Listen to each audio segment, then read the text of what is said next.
you're actively going to represent someone in some way that might be seen by, in my case, a lot more people than I imagined, and the subjects also imagined, and Mm-hmm. that's your responsibility. And oftentimes can be only the directors and producers. But I somewhat believe, I guess, in my crew and the people that I collaborate with, it's somewhat everyone's responsibility to look out for each other. Um, I think that's quite a healthy attitude.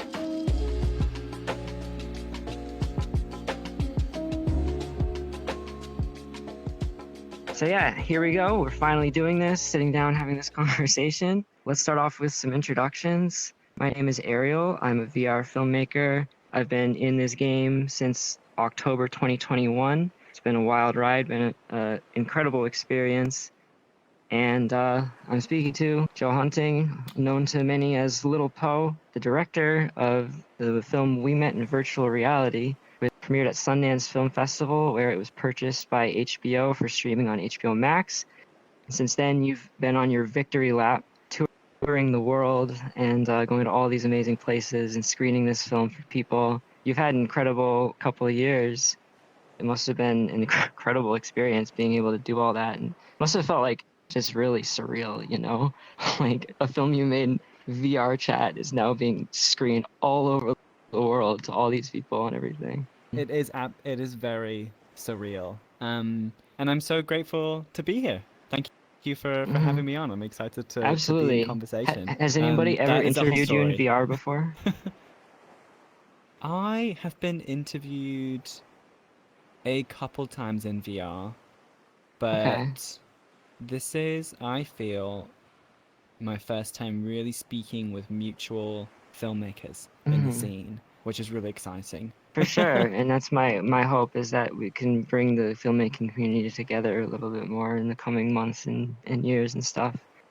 So yeah, I would love to get a little bit of background about you. I'd love to know more about where you came from. I want to know about Hmm. the history of your journey with cinema and how it brought you here to VR Chat. Well, it's such a broad question, but to speak to just my entrance into the filmmaking inside of VRChat, I began my journey in the fall of 2018. At that time, I was in film school. I went to study film production in 2017, and it was in the next year in 2018 where I was really studying documentary, and I really realized that that was my passion, and I was making a lot of experimental non-fiction works at that time, some sound projects, photography projects, and then video projects, all quite strange. And then I read this article about VRChat really serving people's mental health and forging new connections and really bringing people community in ways that I'd never really seen before in VR, but I'd seen in gaming, and I'd personally been connected with the gaming space and could relate to that. So it was immediately exciting to me. And as I got into the space and just saw the hilarity that is the platform and VR chat and social VR in general, of people, Hmm. the absolute chaos that just exists in the space, um I kind of fell in love with that chaos and then started interviewing people about mental health and the social and Hmm. emotional experience of the space. And pretty quickly my documentary brain just lit up, and I just saw this as a vessel for story and wanting to explore those questions, but also just explore humanity in a different way and the human condition and how we end up finding ourselves in VR and the sort of positive ways it can help us grow and, forge connections that don't just exist in this space, but can be translated into the physical world as well. And I think being immersed in virtual worlds, using virtual cameras and the anonymity that you get in this space was really the recipe for how I fell in love with it. And so I started making short films, and I made a series, and those pieces were kind of building the skills to make a feature, which ended up being We Met in Virtual Reality. Of As course. a Yeah. my nutshell journey. Yeah, earlier today I took a look through some of those, some episodes of Virtually Speaking and a wider screen and the other ones like that. And I saw Mm-hmm. from the very beginning, yeah, you've always have a very clear interest in digging into the humanity behind people's avatars and really trying to bring out what makes these people work and what's on their mind and everything like that. And definitely. So that kind of answered another question that I had a little bit, which is I wanted to know if you went into VRChat with the goal of exploring filmmaking opportunities, or if you just kind of got in and you saw how cool it was, and then you decided to bring your filmmaking passion to it. But it seems like you a little bit of both, I guess, is what it sounded like. It was both. Yeah, it was definitely both. I think film has always been my expression of self and exploration of other people and culture. Hmm. And so I think everything that I do has an element of film behind it, or photography and, some sort of screen art. And so when I came into VRChat, it was already a given that I was thinking about ways to express my adventures and what I was experiencing. And it just, immediately went to film. So I think it was both, certainly. It was probably in the first week or 2 weeks that I wanted to start interviewing people about what this world is and Hmm. what it was in the past and capturing that too. So yeah, it's a good question. It's hard to reflect on that, but Hmm. I would definitely say it's both being a participant in this space and being a That's yeah, a for sure. creative person. And in recent times, we've seen some media pieces come out about VRChat, which are very surface level, and they didn't really sort of dig into the meat of what makes this place great and stuff like that. And that's clearly, obviously, not the case Mm. with you. You spent time getting embedded into this place and really learning people's stories and really sort of seeing VRChat for what it is before setting out on this journey of making this film. That's something that comes across very clearly in your work. Oh, good. Yeah, I'm pleased that feeling comes through. Hmm. Um, I find that as one of my, and I think a lot of documentary filmmakers can relate to this. One of the biggest priorities when it comes to telling a story is to really embed Hmm. yourself and immerse yourself within that story and that world and the community and the people, and allow them to share their own stories. It can be difficult to come in as an outsider and represent the space from the outside. That comes with some bias and some potentially some confused representation. It's quite a Hmm. dangerous game to play. And so I've always wanted to really connect with the people in any space that I'm making a film about and allow them to talk in their own words and give them the Oh, microphone for sure. and collaborate with them. I think that's key, and that's also where the joy of documentary comes in, is because you're really Hmm. exploring these people and you're not only there to make a film, but you're there to educate yourself and learn and grow and share something. I make it sound profound, but that's I think that's No, definitely get ready key to talk to. a lot more about that stuff. Yeah, that's the joy of All filmmaking. right.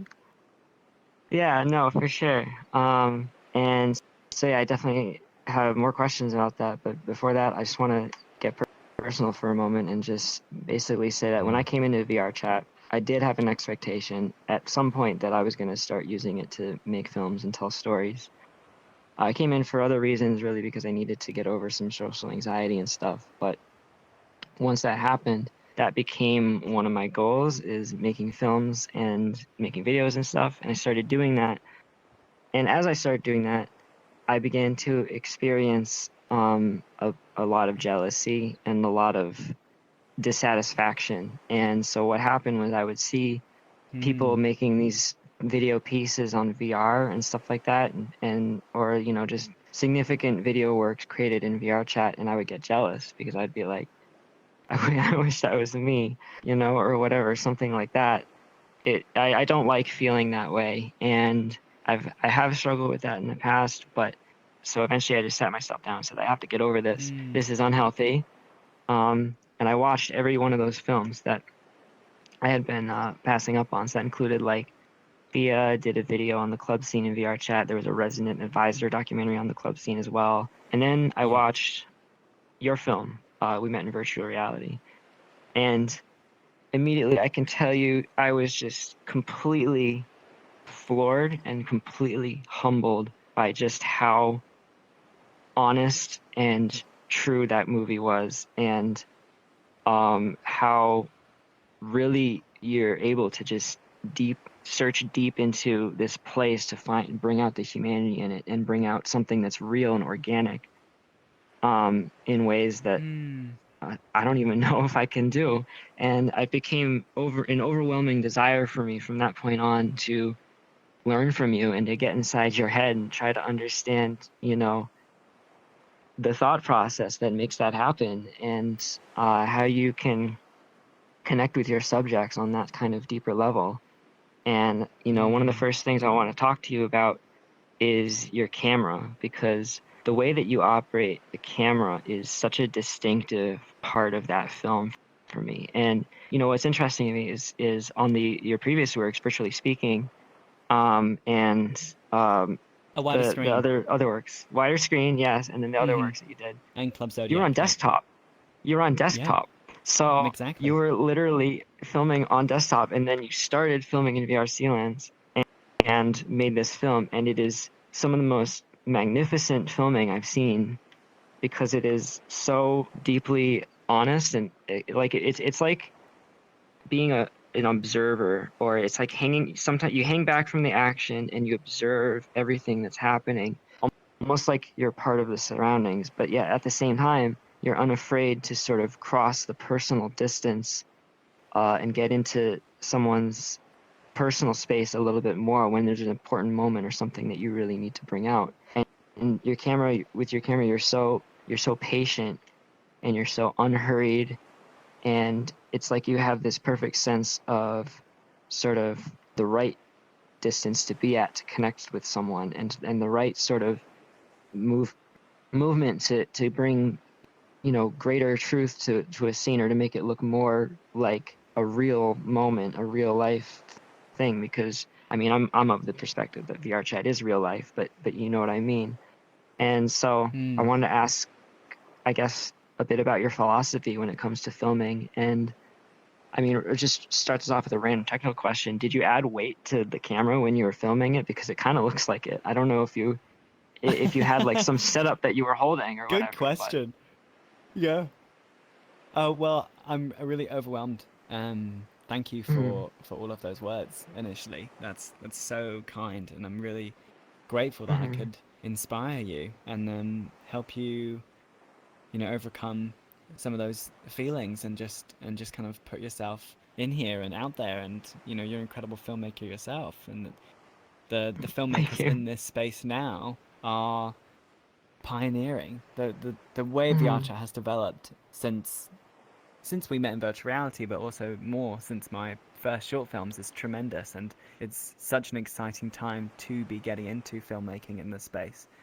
I think that's really important that is said in the current moment. So I'm extremely grateful to having this conversation and to hear that. So firstly, just thank you. Philosophy.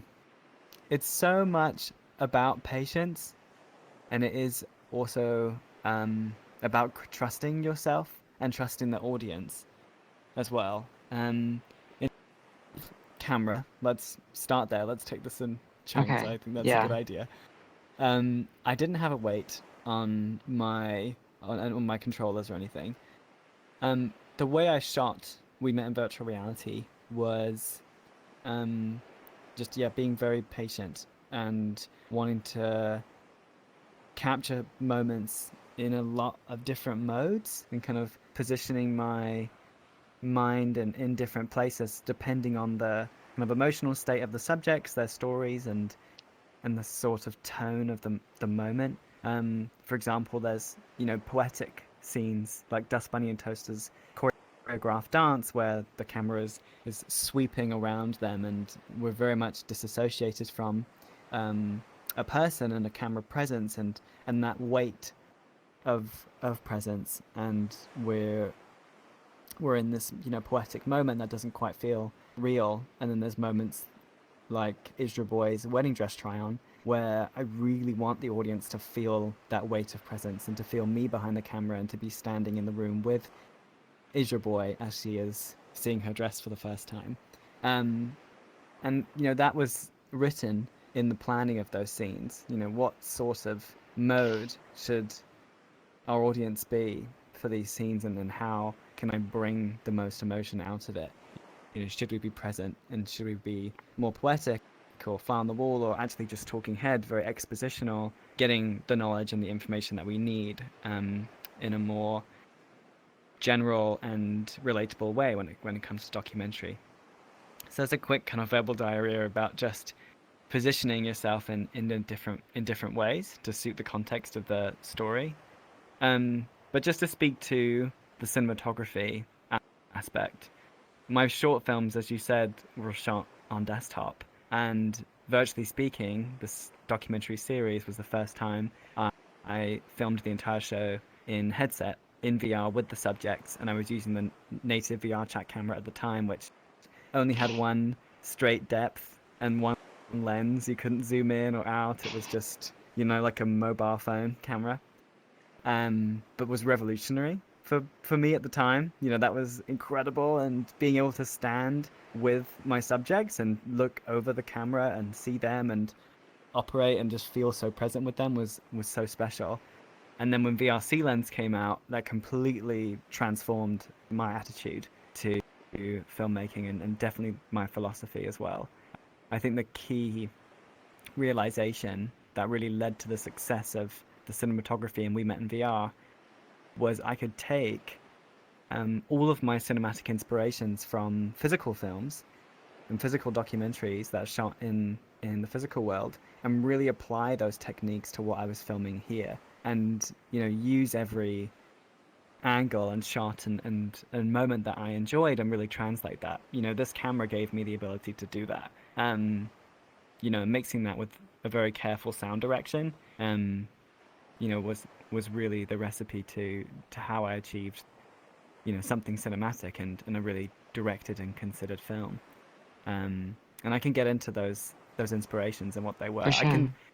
I can Yeah, well, certainly I was going to ask you that. I realized I missed it. I was going to ask you before, but yeah, your inspirations and the things that influence you as a filmmaker, the movies, the artists. I'm very curious about that as well. Yes, I will talk about that. I remember you mentioned about the weight of the camera, and I do want to reveal some physical technique that I use with filming, which some filmmakers might be able to empathize with.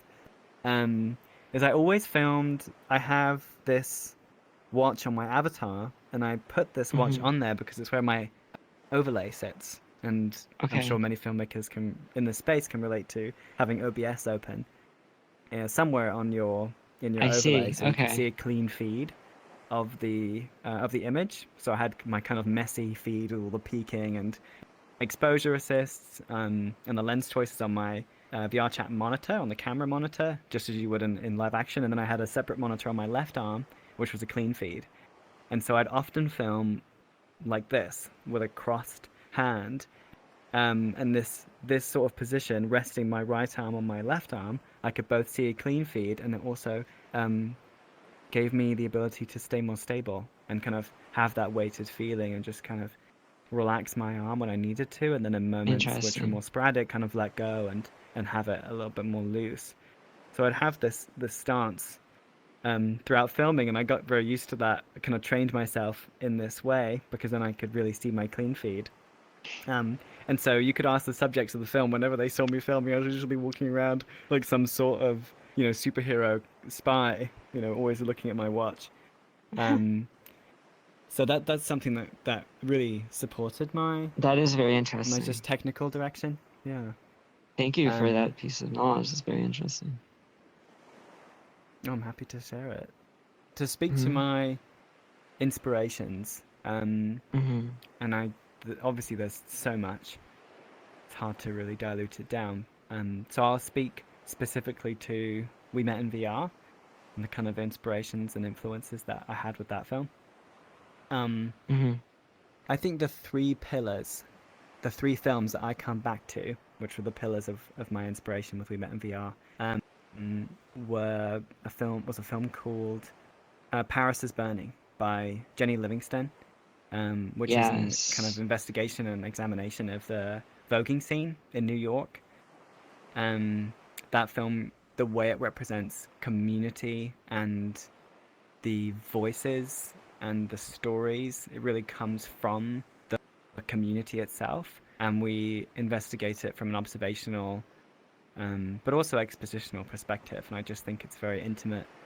We're often in the homes of the subjects with them, on their beds and in their living rooms, and it just feels very close. And I really wanted that same texture and that same feeling in We Met in VR.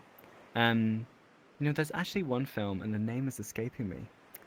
Bombay Beach, that's it. Bombay Beach. Yeah, that I would like to mention in Bombay Beach, the director Alma Harrell, she really collaborates with her subjects to choreograph a dance, and often uses their stories and words to inform movement and a performance that she collaborates with them on, and it's just exquisite in the film where we're with them in an interview, and then it just falls away into something much more poetic that can really pull at your heartstrings in a really unique way. And that's a technique I just directly applied to We Met in VR with Las Bunny and Tosa's story.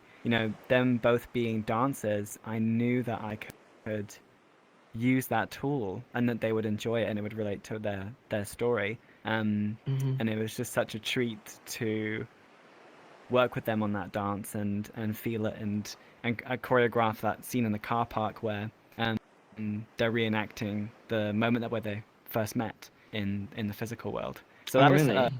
a technique directly stolen essentially from Alma I Harrell. didn't pick I'm up a on that until huge now, fan. that moment is reenacting the moment they met. Yes, well, it's very loose. They talk about Okay. she was they met at the airport and she was trying to be silly and run behind a pillar, Yeah. and then and Toaster was kind of laughing at her and trying to find it, and all kind of messed up a bit. And so the beginning of their dance is her running around a pillar and kind of dancing around a car Oh, park that's pillar, beautiful. to kind of reflect and give that feeling joy and more meaning. Um, That's yeah. really beautiful. So Bombay Beach was a film that inspired that. There's also a lot of quad bike driving in Bombay Beach, and there's also quad bike driving in We Met in VR with scenes with transitional scenes with Jenny. So that film was certainly an inspiration to me in the Yeah. way that the director creates a language for the stories, and also a sense of place and time as well.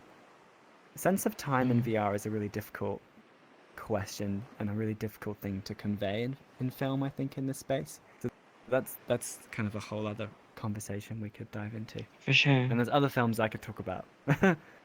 Yeah, I think we should keep moving, but yeah. So when you're filming in VRChat, especially maybe when you started, I want to ask, like, did you feel a sense of like insecurity about it? I mean, you're probably more experienced documentary filmmaker than I am, so maybe you've gotten over that by this point. But so I do have the perspective of having recently filmed a documentary myself, but I can often sometimes have this I don't know, feeling that what I'm doing with this camera, it might be a little bit voyeuristic or exploitative if it's not handled properly. And being able to find truth in every scenario, but without bringing in your own personal judgments, like that is something that I feel is vibrating within the DNA of We Met in Virtual Reality. And it's something that's, I'm going to be honest, it's a little bit hard for me because sometimes when I'm filming, I feel like if everybody hasn't fully consented to literally everything that is happening right now, I can get a bit uncomfortable thinking maybe I'm exploiting this scenario for my own benefit or something like that, or maybe I'm going to have judgments about this scenario that are going to affect the way that I film it or something like that. And I want to ask you, I guess, what your feelings are about that. Do you have those kinds of insecurities? Do you deal with them, Mm. or because when I'm watching the film, it's clear to me that you film with like no judgment. You don't make any kind of assessment of what's happening. You just sort of sit back and film it and allow the experience to sort of speak for itself. And that's something that really stands out to me about that Mm. film. And to fuse a little bit with something I wrote a little bit later, but yeah, I mean, it's like in order to do that, you need to be a person with these kinds of very empathetic character traits, very honest and low ego and humble person it takes to do that. And having gotten to know you, I can say that's absolutely who you are. Like I see no mystery there. That is exactly the person that I've gotten to know as I've gotten to know you. But yeah, I wanted to ask like what your feelings are on that, and like do you get those insecurities? Do you have a way of approaching that? Yeah, I think that's such an important question. Yeah, I definitely do. Certainly felt that more in my earlier works with a wider screen and Club Zodiac and Virtually Speaking, my first sorts of steps into making films here. And I think especially in VRChat and on online spaces, it can be more difficult to read people because of the anonymity and because of the avatars. And that's frightening, and that can be really unnerving. Um, I think over the years and coming into the approach of We Met in Virtual Reality, my approach was really to be friends before subjects and to have so much transparency over what I'm trying to convey with the documentary and the sort of stories I want to tell and the message behind the film. Um, and really leaning on the well, this is something I learned more in hindsight than actually in the moment, but leaning on the subjects, on their collaboration, and for them to be involved in the creative journey of the film too. I think transparency and honesty was really just the recipe for me to calm those feelings down. For me, like you said, they need to be fully aware of the context of the film for me to feel at ease, so they know my intentions. Regarding judgment, I think that's a really interesting question. I, do I think everyone has judgment about everything in the world. I don't think that's a terrible feeling. It's one that you have to read yourself and understand. In terms of what I want to express, for me, my films are usually a celebration of a person and a celebration of what they are and want to achieve in the world and what they put out into the world too. With We Met in Virtual Reality, it was both a celebration of all of these people and an examination of humanity at large and how we use online spaces. Um, and the subjects knowing that that was the truth of the film and what we wanted to tell put them at ease, and that put me at ease too. We also spent so much time off camera just playing games and hanging out and going to parties, and I would be as involved as I could their in their life and social life than I could, and I would often just go to events. For example, Dust Bunny's classes, or Jenny's Helping Hands classes, or Dragonheart and Isra Boys club nights. I would just go and chat with them and learn For more about sure. them, and for them to be, present in my life. Um, and I'm, that you need time for that sort of journey, but that Hmm. goes back to immersing yourself into a space and really, really embodying it fully.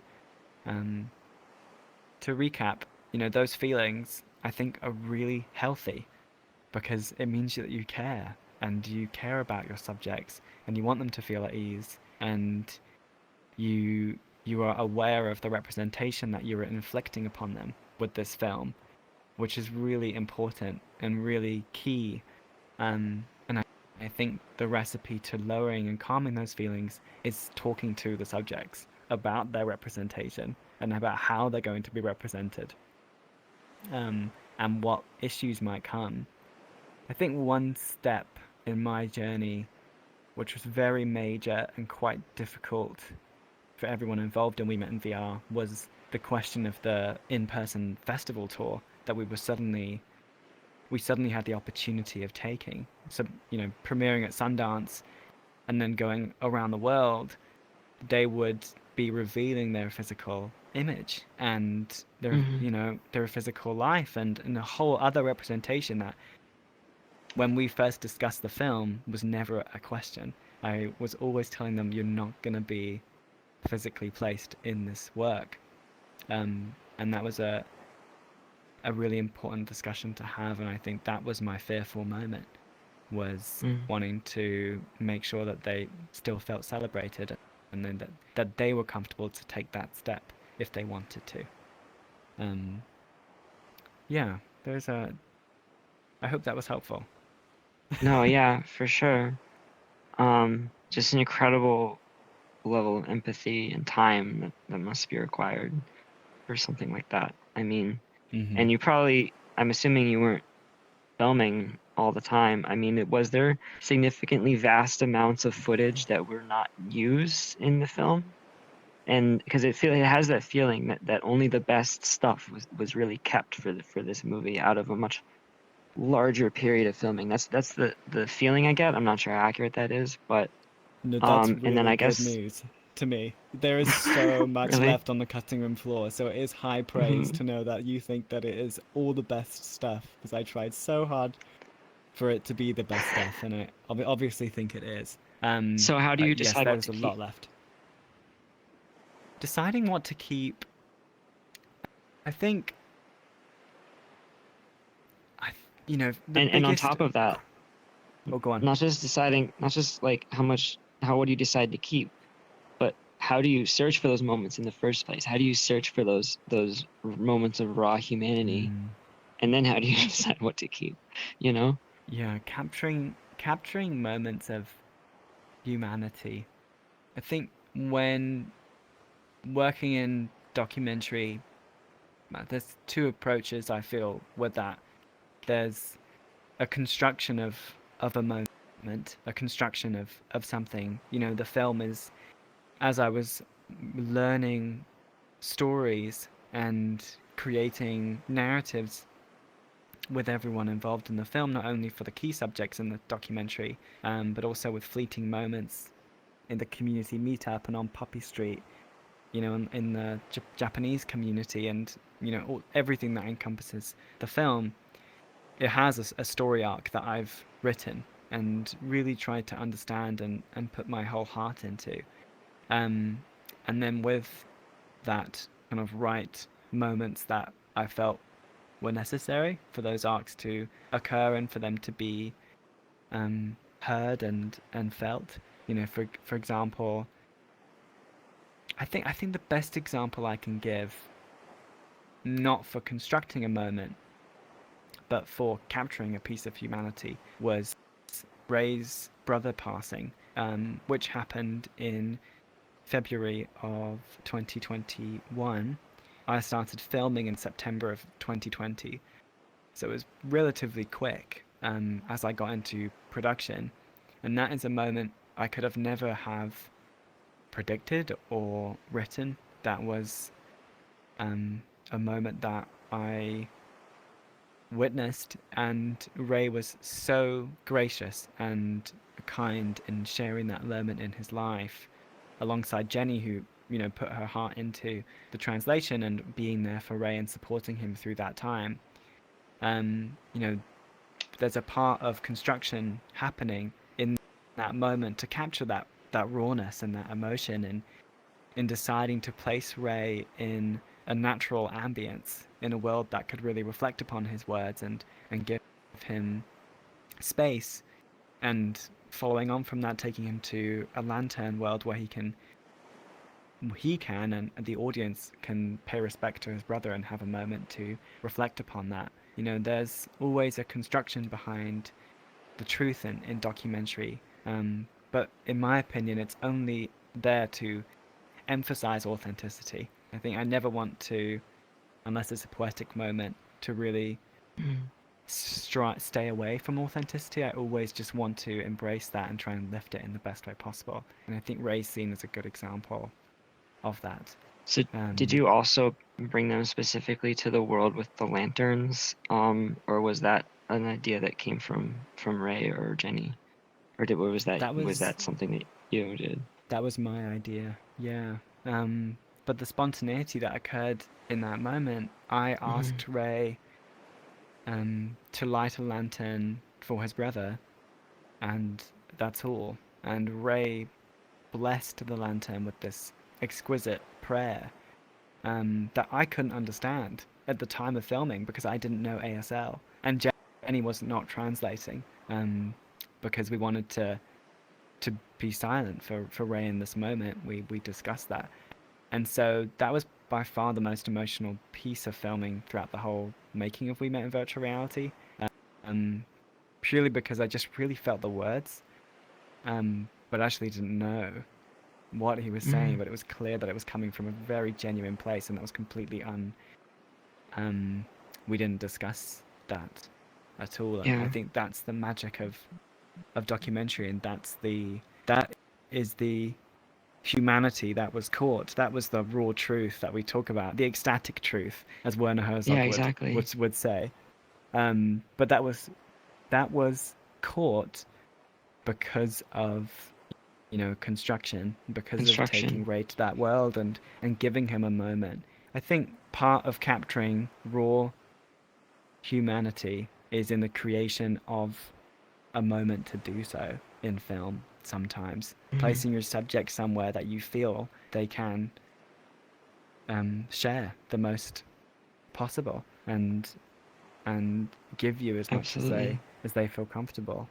I think that's the key of what I'm trying to say here. A little bit of a long-winded answer. No, I getcha. I think, does that make sense? And Yeah. yeah, and that moment just rips my heart out every time I watch it, and I can't even like look at a still image of it without like starting to cry a little bit. But yeah, I mean, it's a absolutely magical thing that you captured and brought to film. And I guess that was literally you say the word construction, which is the word I used in my next question, because you have often throughout the documentary there are the many sort of stage sequences, these constructed sequences, or there's individual shots that are constructed, because normally if I'm moving in VRChat, I would just, move my stick and like glide somewhere. But like there's moments where you have people walking in certain spaces and stuff like that, and you have people doing things they wouldn't necessarily do in VRChat, but you've constructed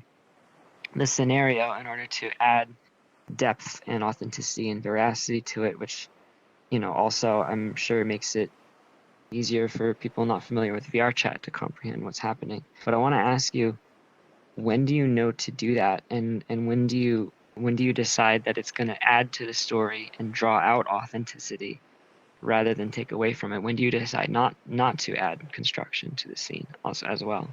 Mm, I feel that that comes with talking about writing the story of a person and really understanding their narrative. Some things you just need from an informational perspective. When it comes to Dragonheart and Israel Boy's wedding, I needed to understand how their proposal was and really see the proposal and craft that backstory. And a lot of that conversation at the bar was constructed for that purpose. And doing that allowed me the space to then capture a more unconstructed moment because we built the context. I think the Was question that of filmed after the knowing. proposal? Well, yeah, that's a conversation. I will go on a tangent on that then. Okay, okay, Um, okay. I did not Please film the continue. proposal. Really? I was not at the proposal. That happened before I started production on the film. Dragonheart Hmm. filmed the proposal um, on Isra Boy's birthday, and he kindly gave me the footage that he recorded the the proposal with.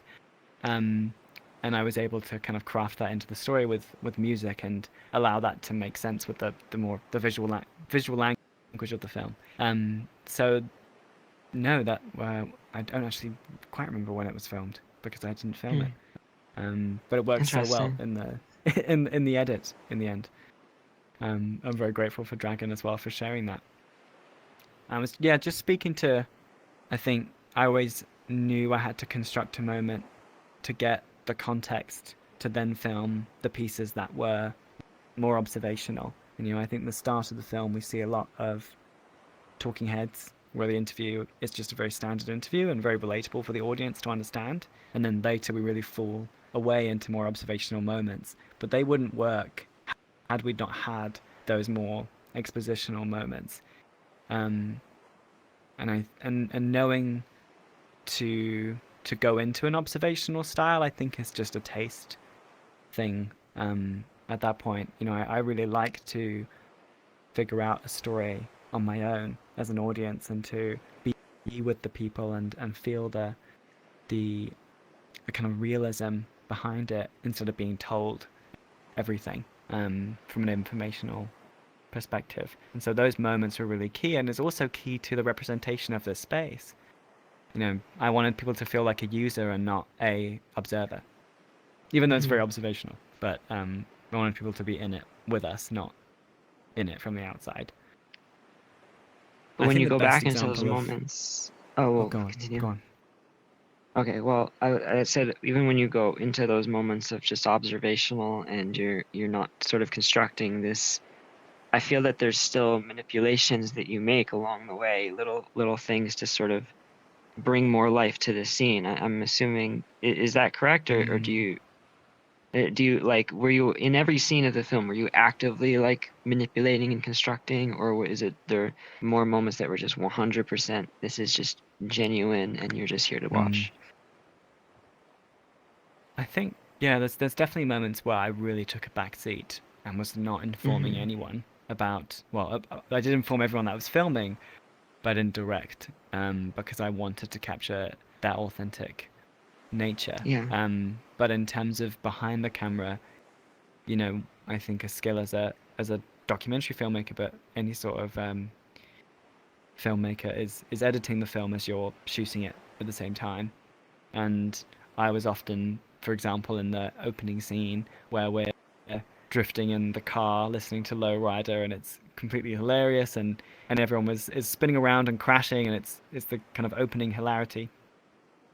I was trying to consider the different angles of the frame, and I was editing the scene as I was in that car, trying to build a montage as it was happening. And I think that's the sort of construction that happens in the more observational moments.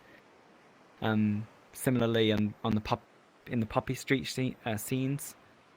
Well, actually, to speak specifically to a moment, New Year's was probably the hardest montage in the film to edit and to really understand. I knew I wanted to see loads of different time zones and cultures around the world celebrating New Year's. I had no real understanding of how I was going to do that and what it would feel like and look like. I just knew that I wanted to capture the moment. And so New Year's was probably the most raw material in the film. I was just running around, and I made a schedule of every time zone, and then I just followed that schedule, and I filmed every time zone that I could. And then in the edit, kind of carefully piece that together into something that felt like it had time attached to it, and a context. I feel like I've gone a bit offbeat on that question. Yeah, it was. Yeah, so that there's it's, I think everything in documentary is constructed, but it's sometimes it's about not how much you step in and how much you stay away when it comes to the actual in-shooting directing process. Yeah, It's a little bit of for a sure. ramble. No, it fits in perfectly with what I'm saying, because I also, there's something I think a lot about, or at least something I've been learning more about lately, which is the necessity of an artist to find the balance between spontaneity and control, and how to allow spontaneity to come into your work and be prepared for the unexpected, because that's what's going to give authenticity and life and creativity to the work, but there also has to be a level of control and a level of construction, because it needs to be cohesive. It needs to feel directed and intentional, and that it has to be able to say something. And there's this, every sort of work of art, I feel that there's this balance there between how in the creation of it, it was handled in terms of spontaneity and control. And it really, I get the feeling watching We Met in Virtual Reality that you're able to just nail that, like every time, or not almost every time, just like always knowing the perfect place of how much of this it needs to be constructed, and how much of this is the magic is going to come to me rather than be created by me, I guess. I don't know, how do you see that? Do you see there as being a method to this or something? I mean, is there something Yes. that you pay Yeah, I attention and think that you're so. aware of when you're filming? Are you constantly Definitely. trying to seek that out? Yeah, and firstly, thank you for saying that again. I'm Mm-hmm. very, I feel very fortunate to hear these words. I think part of the recipe to capture spontaneity and feel safe in that, it is making yourself feel as safe as possible. I say this to a lot of student filmmakers. It's really, for me, my process, and I think a lot of directors, it's important to overthink and plan a horrendous amount of your shoot before you get to the Mm-hmm. shoot. And then once you're in the shoot, you can throw all of that out the window if you want to. You don't have to use any of the plan, but you have that plan in place to come back to if you want. Yeah. And so all the every interview for We Met in Virtual Reality, and even the New Year's scenes and observational moments, they had a rough attitude and plan, and maybe some Mm-hmm. questions, or for the interviews, a lot of questions written, um, and overthought and location scouted and really considered before getting there. But then when I'm in the moment and capturing the moment, I want to be fully there and fully present and listening to all of my surroundings and the subject's words, and I want to respond to that. And if I feel my mind goes adrift and I want to make sure that I'm capturing the information that I need to, I'll then go back to that plan, remind myself why I'm here. What was the purpose of this shoot? Mm-hmm. And I think, you know, that is a key part of capturing spontaneity in a funny way, even though I'm talking about planning, but making sure you feel safe and calm and you can listen from a place of, not being worried about the information that you Like need to making sure capture you and have having the that plan voice. to save you if you get in Yeah. trouble. You can just lean into those moments. You can just lean into having fun and being playful and being silly, and trusting yourself that you're going to capture the things that you need to. And if you feel like you haven't quite captured the right stuff, then you can go back to that plan and pick it up. Mm-hmm. You have to be really selfish as a director and make sure Really. you feel super safe, creatively to play, and then you can play, and that'll benefit the subjects too, I'm really because they'll curious feel listened that to. you just said the word selfish, because it feels, watching We Met in VR, there's such a selflessness to it that I experience, because it's you're using this movie to uplift other people's stories, and yet here you are saying that the best thing a director can be is selfish. Yeah. I guess I've been selfish in the way that, I'm overthinking my process to like an absurd amount. And then not really like doing much with it. I guess maybe that's not selfish. That's just good planning, really. Perhaps. But I'm glad that feeling came through. It's not, I see it. I see We Met in VR and all my films as our films with the people who are involved in them. It's a Mm-hmm. celebration of their stories, and it should be told and be seen with them, and, For and it's sure. for the subjects. So that's important to me. Yeah.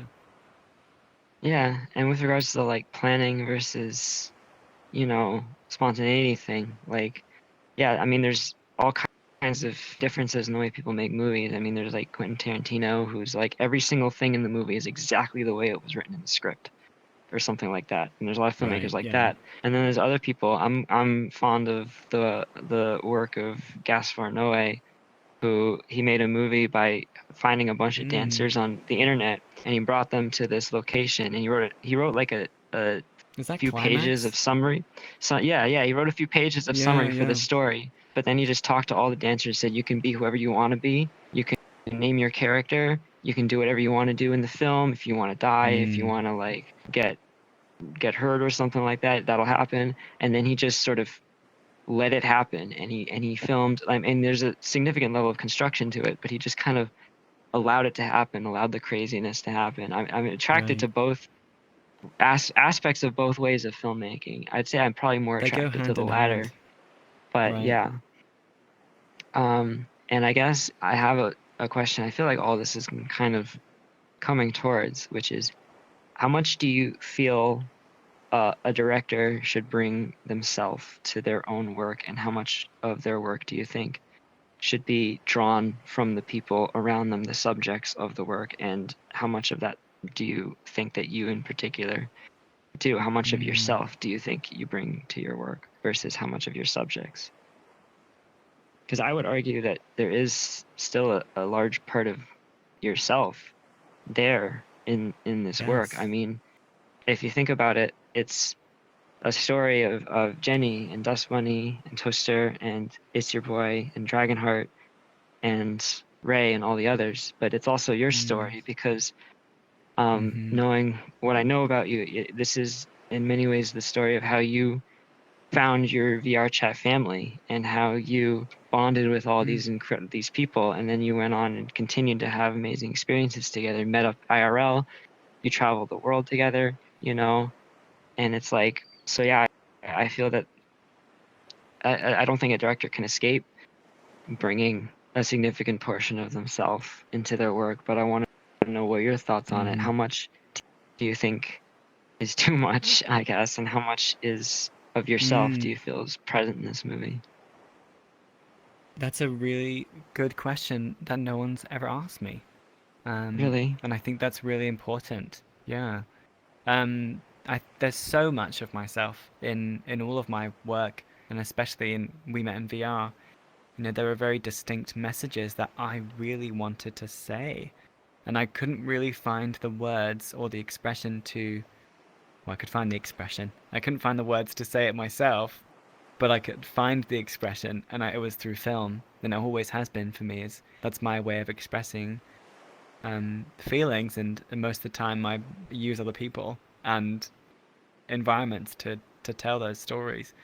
I really wanted to talk about relationships and the struggles of long distance and what finding someone in VR can be and what it is like authentically. I wanted to talk about embodiment and LGBTQ plus awareness in this space and how it's an extremely accepting environment and a free and experimental space, as well as the kind of sex positive attitude that many people in the community hold, and the dance, exotic dance, and Hmm. burlesque, and the positive ways which people can find empowerment through that.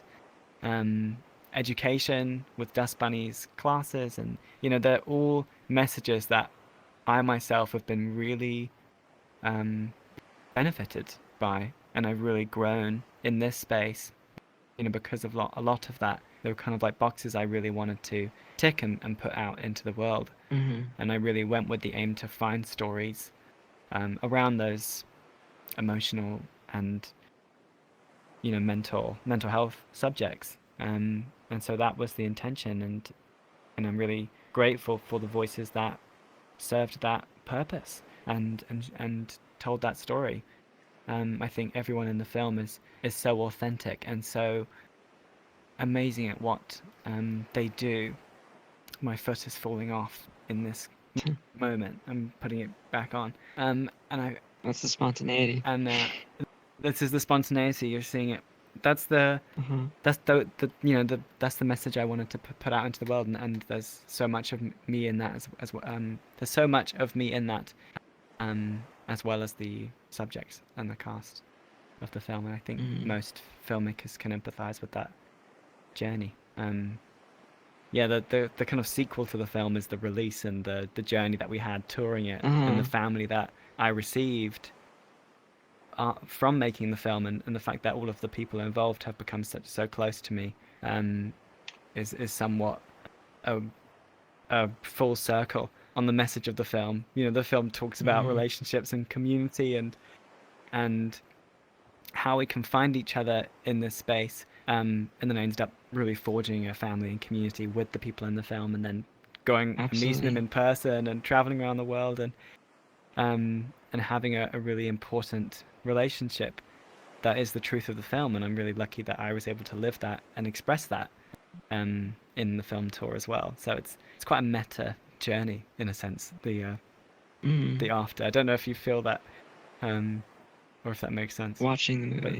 yeah, Well, I don't know the how much question of that too comes much across is interesting. watching the movie, but it Mm. comes from me knowing, your story, knowing you a bit personally. But yeah. Um, that I guess, yeah, with you, as you were about to say, the question of too much and bringing an ego into a film like this. I don't think, like as I said, I don't think a director can completely eliminate their ego, but there has to be Mm-hmm. some level of intention placed into it. And I find myself always, when I'm watching a film, always searching for the level of intentionality, because that's always the thing that makes a movie most cinematic for me, is does it have that intentionality? If a movie's made by a big studio, it has 17 writers, and like it's like a superhero movie or something, a lot of times you can feel that there's not as much intentionality there because it's not purposefully constructed by a driving voice. But that doesn't necessarily mean I'm a proponent of auteur theory either. I think the director gains their, true power as a storyteller from the other people that around them that they bring into the fold on the creative process. So yeah, Mm. I guess as you were saying, like how much is too much? Like how much? At what point does a film begin to feel egoistic in your mind? I guess I don't know. Mm. Yeah, no, I think that was beautifully said. Um, I think it's really, to say it frankly, is it's to the point where the story isn't being served, um, and we're not following the characters in the film anymore, but we're following a a rhythm of the director's mind almost. You know, we're just kind of in his or their or them or hers head, and we're not quite in the character's world. Um, I think it could be, yeah, damaging with auteurs. You know, that's sort of a, I think, a Hmm. good reference in terms of maybe going too far. But then also we celebrate that often and really enjoy those films because of Hmm. that. So I think you can enjoy both sides. Maybe that's just what I'm realizing Really? here. Yeah. But I think in terms of being a director, and yourself as well, and anyone else watching who's a filmmaker, you have to protect yourself too. Going into a film too much, um, could be um, a quote in, like, revealing so much of yourself, or becoming too emotionally attached to a project, and then it being too much to handle, or your subjects Mm. are, you have too much responsibility over them, and maybe that's too much. I think would be part of that question also, um is to think about yourself too. And for me, I I'm someone who usually remains behind the camera. My voice is not present, and I'm comfortable that way. If I had my voice present in the film and was had a role myself, which a lot of people really tried to encourage me to do. A lot of people were telling me that I should be a participant in the film and be almost a presenter of these people's stories. I think that would be me going in too much to the film, and I would lose grasp, and it wouldn't feel Mm. like that would be okay. Either that felt egotistical to me. So I feel everyone has a different level of ego, and that would be mine. So you did feel at times that you were maybe potentially flirting with that line a little bit, or that you had to sort of understand the responsibility you have over your subjects and had to like, did you ever have a moment where you had to like back out and just reappreciate the weight of that, I guess? Or it doesn't Mm. have to be on this film, but maybe on any project that you've done. Yeah, I think that's a good question. I can definitely come back to a wider screen for that question. I think because a wider Hmm. screen was my first step into this world, and also really handling responsibility. Yeah. Um, that film also handles a very intimate story, and also we see the physical representations of people. Two, there was actually a bit more responsibility in that film than there was in We Met in VR. Just speaking Hmm. specifically to the relationship I had with the subjects, because of the topics.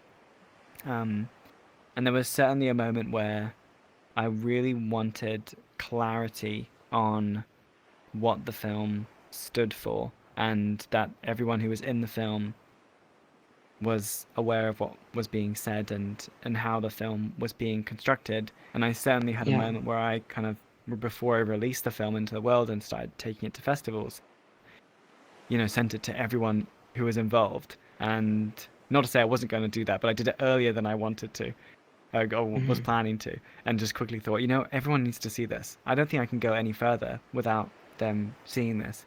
Um, and I could have not done that. So I've certainly tread that line, but it's always been resolved by transparency, I guess, Hmm. and wanting to celebrate other people um, through my own words. Yeah, and that continuously reverberates throughout your work is just the celebration of other people and their passions and their beliefs and stuff, and uplifting others. And I guess you have your own voice that you bring to it for sure, naturally. As we can see in the way that ideas are expressed, the way that messages are transmitted, the stories you're looking for and stuff like that. But your voice is, I feel it's almost a passive one. It speaks through the images that you Hmm. have, not so much through the specific like things that you highlight, I guess. But yeah, Hmm. Yeah, I think a passive voice is a good way to for place sure. it. Yeah. Something I wanted to Well, we talk can. about was some I mentioned before some old Oh influences yes, that yes, came into We yes. Met in VR and has been important in my whole journey. A genre of film that really influenced my journey as a teenager and then going to university to study film was social realism, um, and works by Andrea Arnold. Andrea Arnold is a British director, Hmm. and she has worked with um, a great amount of non-actors across the UK on very gritty dramas, about typically working class families in the UK, and they're really inspired by kind of true events, true stories, and sometimes the stories of the cast themselves. And the camera is always really close and lingering and present, and heavy in those films, and we're very much with them and in the ambience of the space. And she made a film in the States with a very similar ethic, but about a traveling community of teenagers and young people, selling magazines across the US. And that film was my favorite film for a very long time. I haven't seen it in a long time, so I'm What's not it sure if I called? feel the same now. American Honey is the title of the American film, Honey. by Andrea Arnold. I'll And definitely I check that think, one out. yeah, it captures a really intimate perspective of people and youth and poverty as well, Hmm. in a way that really, really changed the way that I wanted to shoot things and I wanted things to feel. She follows the director, I mean, Andrew Arnold, follows a sort of method called Dogma 95. It's more of a Oh manifesto than a yes, method. You've heard the of Dogma Dogma 95, of 95? course. And that's like Yeah. pure film, pure cinema, I think, is the right term, in the way that it's, there's no constructed Hmm. music or non-diegetic music. Um, coming over the scenes. It's only music that would really exist in that world, or it's in the moment. Um, and there's to put it frankly, the construction is as less construction as possible, and you want to catch the absolute authenticity, and she follows that method. And so and my early works were really inspired by that method in Dogma 95, and I think some of that came in with We Met in VR with the dress try on and the quad bike driving scenes, and the scenes where we're just having the diegetic sound, and the music that occurs is music that comes from the moment rather than completely built over it and is constructed. But then I also am very happy to play with that too.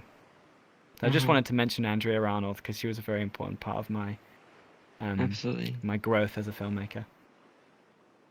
Do you feel a connection with the Dogma 95 movement as a whole, or really just to her works mostly?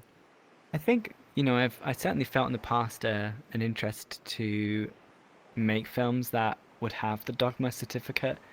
But as I've grown, I think after I studied in film school and I went to art school as well, I became much more free in my movement and my language. Yeah. I think that can be very restricting, and I really enjoy films I that think play. I think it. So There's a lot that I like I about it. I think it's also think can be very restricting. yeah, Yeah. it's a good reference, I think, Mhm. nowadays, to see films that are very specific. But being playful and playing with language Mhm. and uplifting stories in ways that are not purely real and poetic is, in my taste, far more fun and interesting. And Yeah. Greta Gerwig, I'm a huge Greta For Gerwig sure. fan. To mention her name Oh as well. yeah, I love Greta Gerwig for sure.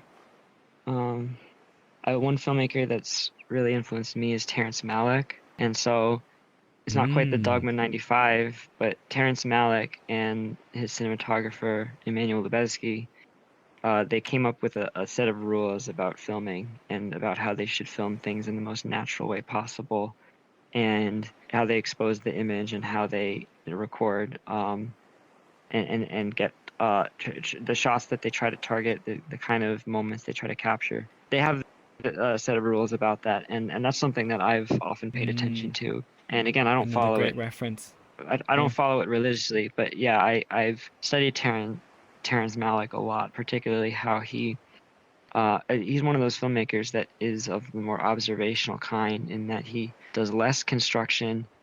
He plans everything out really deeply and authentically like you do, but then he sets the actors free and he sets the camera people free to go after them, and then lets the actors feel the moment and follow them through this experience that they're having, and records hundreds of hours of footage and then finds the Mm. story in the edit. And that's something that's inspired in me a lot too, especially when thinking about this kind of spontaneity versus control stuff. Mm. That Right. I've Well, definitely that studied really his lends his films a itself. lot. Yeah. Yeah, that really lends itself to our conversation today. I feel is a Hmm. similar Absolutely. mind. So I wanted to ask you, you're probably the best person to sort of talk about the future of VR filmmaking, because you're kind of going out and seeing, testing VR filmmaking out in the world of actual filmmaking in a way that not many of us have had a chance to do. And so far, that test appears to be wildly successful with your, film getting streaming release and the festival tour. And it's honestly incredible that not just for the first sort of significant the first significant feature film to be created in VRChat to be just experiencing that kind of success. I mean, it's all due to your mind and your empathetic perspective that is why it's resonating with people, if you ask me. But I mean, it is incredible to see that a VR film like this has been having so much success, and now you're taking that further from what I've gathered in our conversations, and I'm really curious to know about what you see in the future for VR filmmaking, and I don't know what's coming, because often VR goes through these low periods, and right now it looks like VR is going to be entering another sort of low period where there's not as much interest. And I can imagine it has a lot of us worried, people who work in VR, people who would like to work in VR, because if the interest dips, it makes everybody a little bit less certain of having job security now or in the future. And so with regards to VR filmmaking, as you continue to take this further out into the world of, budgets and financiers and studios and people who are not used to this kind of thing, I guess, how do you see this developing, what we have here in VRChat and films shot in social VR metaverses? I often wonder if they can always be taken seriously outside of those metaverses, or if it's going to be something that's limited to our own peers, our own community. And I'd like to believe that's not the case. I'd like to believe that a film I make might receive attention from people who don't even know what a metaverse is. And I think you've done a very good job constructing your film to achieve that kind of attention. But your film is also about VR. Your film is also exploring the concept of VR and what it is. If I were to make a film that wasn't about VR, it was about something else, but I made it in VR and I sent it out into the world, I'm not sure how much it would be taken seriously. I'd like to think that it would be seen with the same level of authenticity as a film shot in real life, but I can't guarantee that. I can't know that for sure. I want to know what your perspective is on this matter, because you're in touch with people that I'm not in touch with. You've sort of seen this firsthand in your experiences, and so yeah, I guess, where do you see this going? Do you think that this VR filmmaking thing is going to take root, or do you think that what we're doing is going to be pretty much limited to VRChat? Yeah, I think about this a lot, and I think it's a really tough question right now. I think I completely agree with you on the question of, if I make a film that is a complete work of fiction and not related to VRChat, VR, the fact that we're avatars and creating it in this space, can that film exist on its own as a separate story? And I think in this moment, in my experience, it's actually hard to say yes to that, because people still don't really know how this world works and how the film works, and so it can be a really difficult truth to understand for a lot of audiences. That's why documentary has been a really great first step in that journey for VR filmmaking, in familiarizing people in this workflow and allowing them to see that filmmaking is possible. Very similar to the early stages of cinema, really. It's like we've gone back to the root of cinema, and now we're kind of just reshaping it in a different reality. I am an optimist, so I fully believe that this space can be used for high quality animated films in the way that animation studios are creating their work. And I think the workflow that you can find in this space, in actually embodying an avatar and having your actors embody an avatar and capture it live with them with real-time cameras, is such a fun and engaging workflow that I would love to see more mainstream studios take. Of course, there's elements of that in recording in mocap and work that Disney did with Lion King VR filmmaking is absolutely a thing. I mean, it's what James Cameron did to film Avatar, for sure. Right, exactly. The question is, what we do is within the context of these social metaverses, where it's it is less planned out, and we're working in a more unpredictable environment, an environment which is more social, and one which asks a lot of its audience right away before you can even start to comprehend the film, I think. So, and that's what makes it an interesting question, I guess. I mean, I think the possibilities for creativity here are endless, and the fact that there's already so much here, there's already so much creativity that's been brought into this space that we can just build off of. But I guess the question is, how much of that can an average audience member buy into? But I guess um, with all that said, I mean the sort of there's also a business component to it. I mean, those are, it would Right. be great for this to be a thing where people can make their living, where VR filmmaking can be a thing that people can find, work in and do what they do, professionally.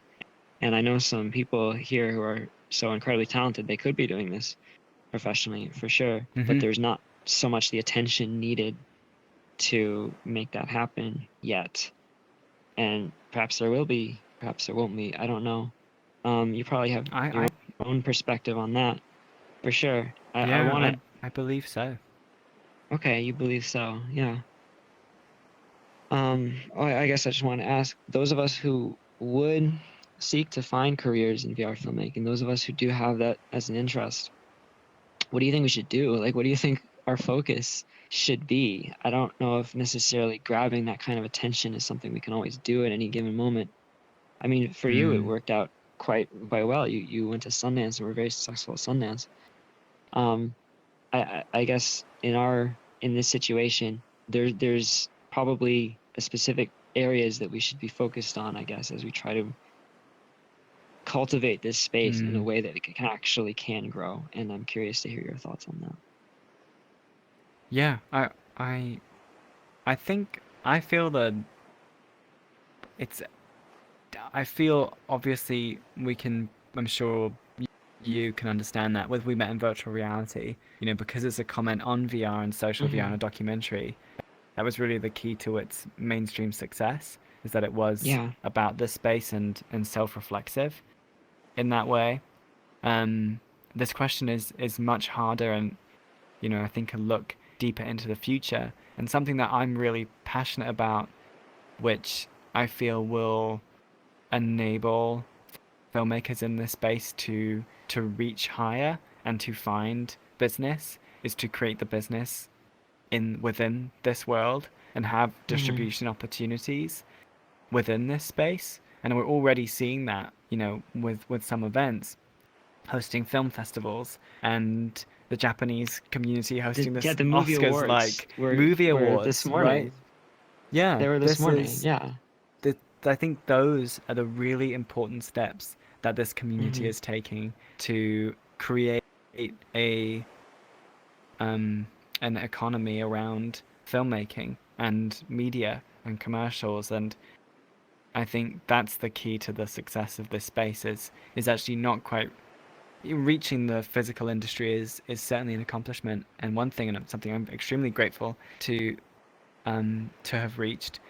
But I think a more accessible success and probably a more exciting one is to create our own success within this space. Hmm. Um, and I see that growing, and it's something that I hope to help pioneer as well. Bring in more film festivals, see more filmmakers pushing their work out, and having a distribution Hmm. platform built for people in the metaverse and using social VR as a platform, or just creating VR environments in real time to film in general. I think that we can build platforms for it, instead of looking at platforms that already exist. That's a very good point. Yeah, for sure. And with that all being said, I'd love to just, I think I know a little bit about the fact that you're working on a new project, but for people who maybe don't know that, if you just whatever you want to say about that, I guess. Um, Sure. Yeah, I'm not going to say too too much. much, I'm of being course. that person who keeps their ideas at bay. I know it's going I'm to like that change as and well. develop. Yeah, So, yeah, holding it to myself. holding it in. Though I am working on a new project which will be filmed in VR again. Hmm. So I'm not leaving the space anytime soon, and I'm really excited about It's pushing incredible. myself into a bit of a new direction. I'm really excited to see it, and I'm really glad that you're making the effort to continue to be a part of this space. I mean, I'm not going to expect you to do that. If you want to go out and make IRL films with your newfound success, more power to you. But I am very glad to see you continue working with us here in this space. So it's been an absolute pleasure talking to you and sitting down and doing this.